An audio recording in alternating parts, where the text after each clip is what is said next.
Hey guys, welcome back to Dark Souls 2. It's me, your favorite host, Let's Play Dark Souls HD, and as you can see, I look kinda funky right now.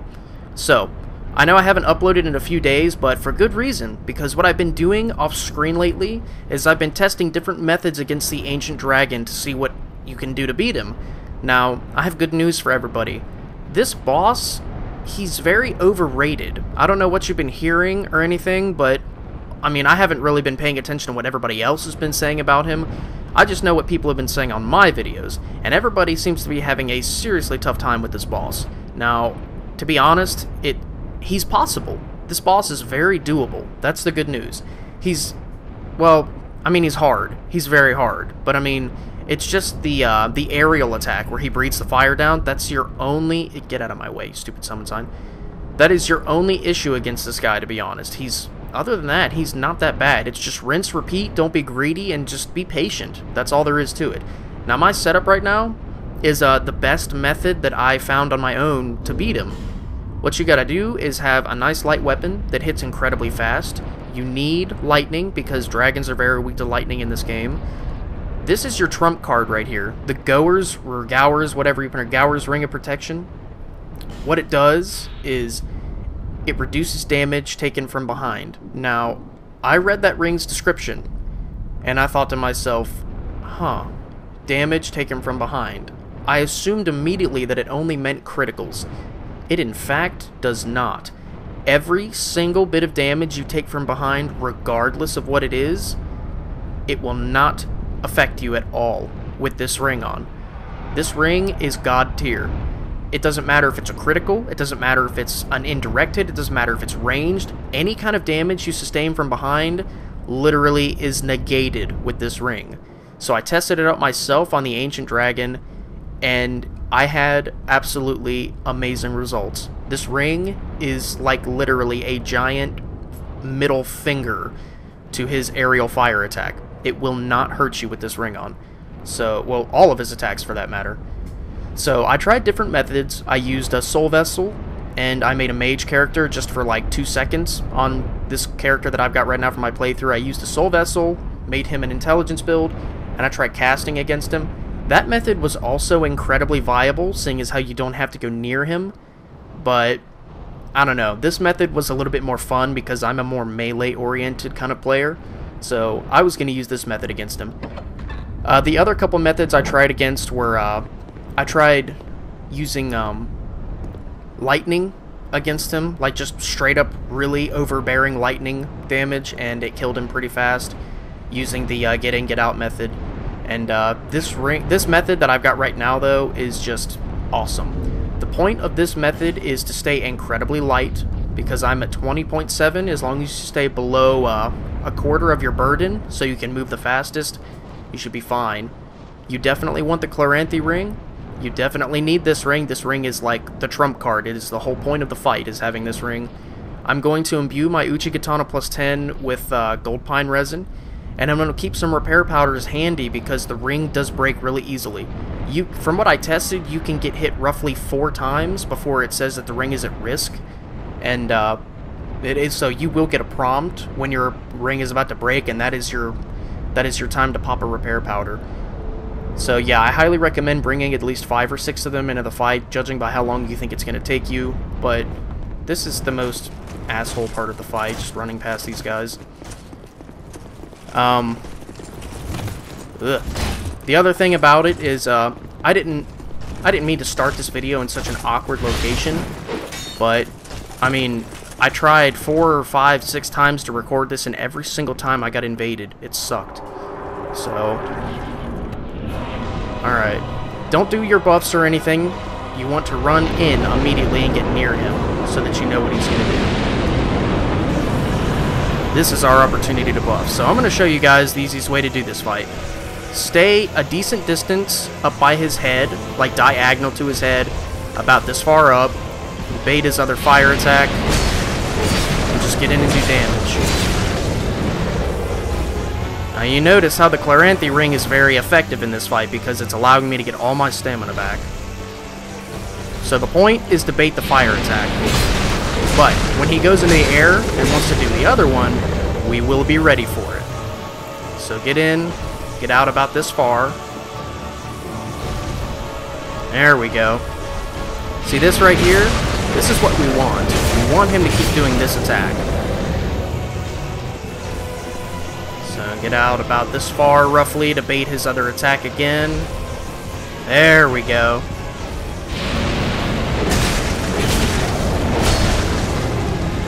Alright. Get in about this far out, roughly. It does take practice to get the distance in. Now that he's flying up, it's time to run away. Look at that. Did absolutely nothing. Is that not awesome? Please do the fire attack. Thank you.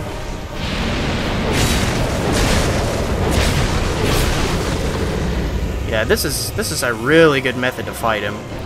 What I also recommend is when he starts getting his face near a wall, you want to run away. That attack sucks. You definitely want to watch out for the tail attack. It will kill you in, well, everything he does kills you in one hit. This is known, but...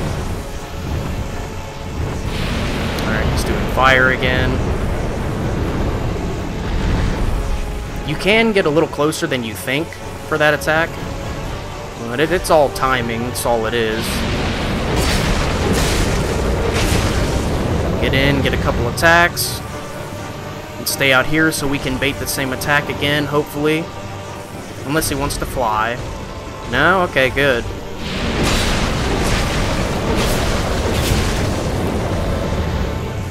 Alright, now just because we've got him down to about half health does not mean that it's time to get cocky. That is the last thing you want to do.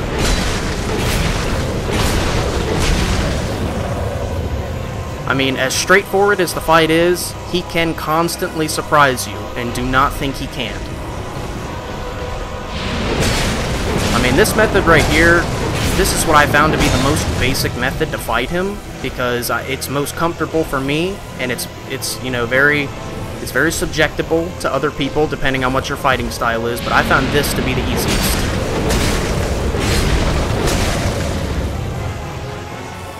So we've got him almost down, but like I said, he can always surprise you. There are constantly different things he can do to throw you off and kill you in one hit, because that's what this boss does. He kills you in one hit. That's what he's good at. So we're going to bait that just a couple more times. If he wants to, and he does, that's good for us.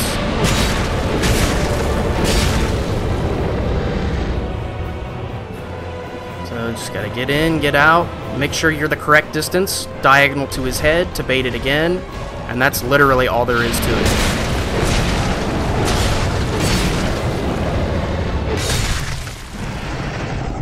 Yep, that is the ancient dragon, guys.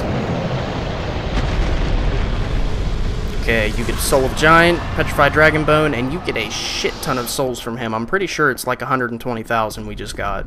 Based on, well, I came in with like 43k, so yeah, that's 120,000 souls. That's a lot.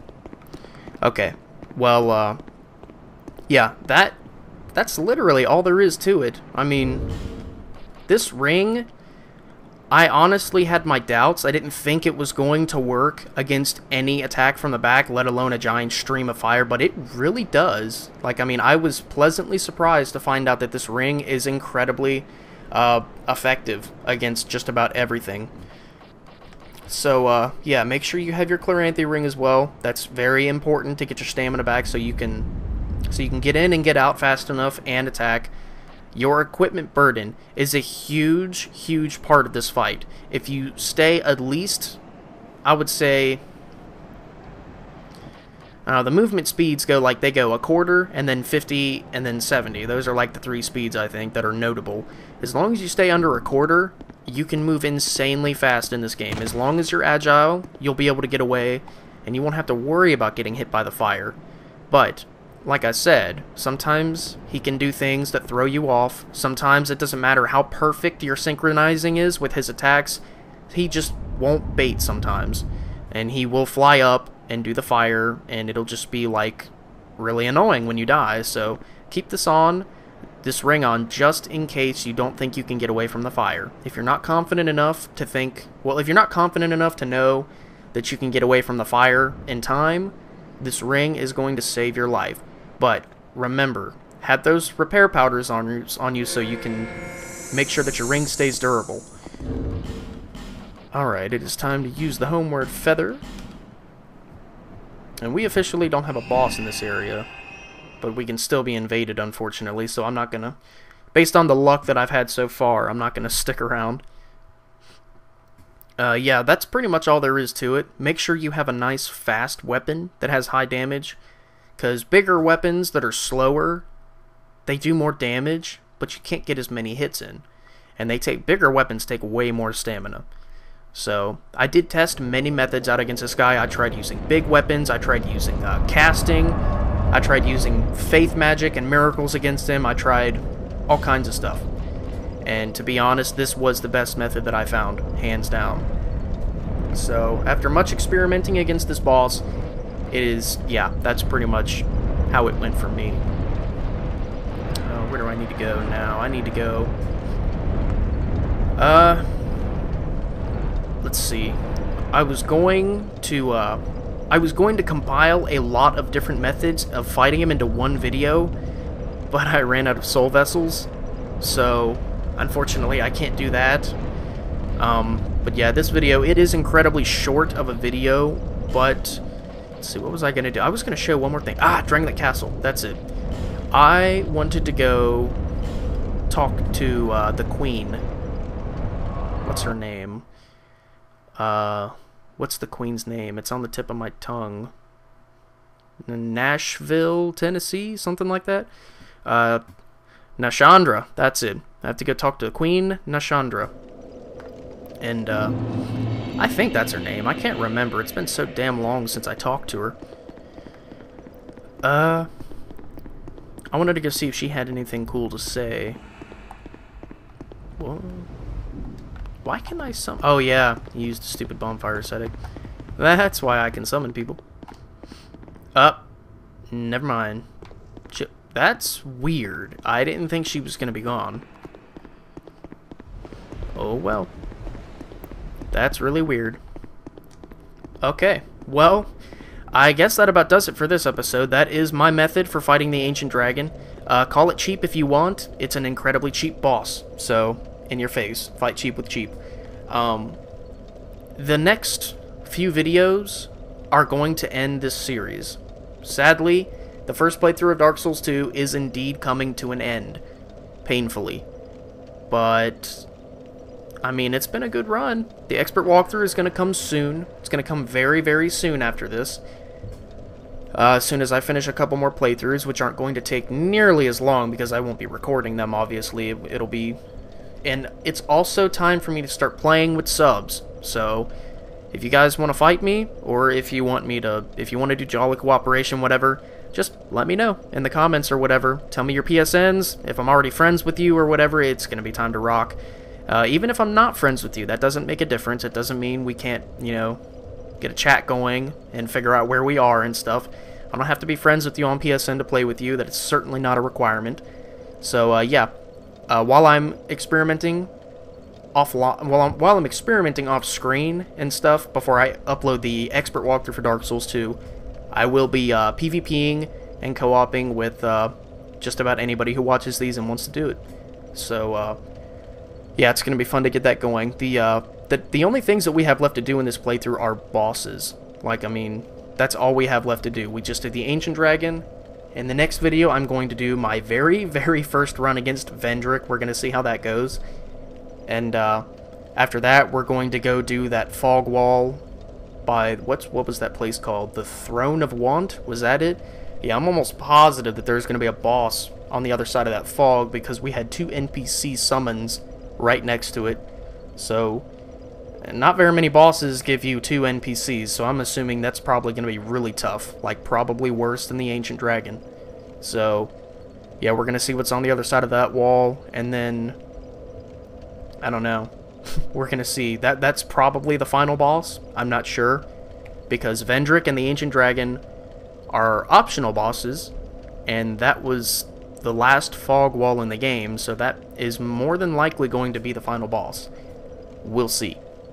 So, yeah. I have been your favorite host, Let's Play Dark Souls HD. That is all the time that I have for today. Thank you guys so much for watching, as always. And, we're gonna finish this up real soon, so I will catch all of you next time. See you.